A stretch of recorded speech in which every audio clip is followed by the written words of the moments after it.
The United States has significantly ramped up economic pressure on Cuba following Wednesday's move to allow lawsuits against foreign firms over property seized from Americans following Fidel Castro's 1959 revolution.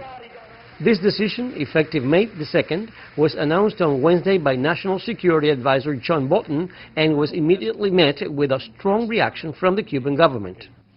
We are always willing to have a dialogue on an absolutely respectful basis. But if the U.S. government has adopted a confrontational route, we will not hesitate to defend the achievements of the revolution at any price.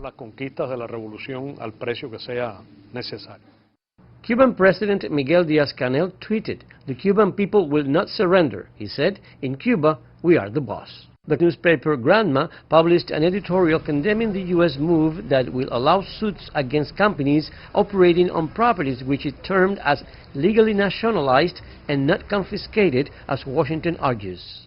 Reaction to the U.S. decision also came from the European Union's ambassador to Cuba, Alberto Navarro, during an European Union-Cuban Environment Forum in Havana. The extraterritorial enforcement of the U.S. embargo is illegal. It runs contrary to international law and, in my view, it is immoral. It's been 60 years of suffering for the Cuban people.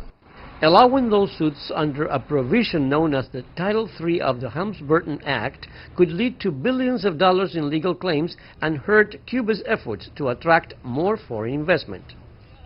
The U.S. also announced on Wednesday tighter travel restrictions to Cuba and limits to family remittances, changes that are not welcomed by everyday Cubans. This worsens the situation in Cuba because the Cuban community in the U.S. is large and sends important remittances which do not solve all our problems, but do help us. It is fatal for the Cuban people, and I think it's unfair. The Cuban people do not deserve that. They are trying to asphyxiate us, but they will not succeed. For many, Washington's decisions to enact Title III of the Helms-Burton Law and impose new sanctions on Cuba will have an impact on the country's economy and social life, and even worsen the already deteriorated relations between Cuba and the United States. Luis Chirino, CGTN, Havana.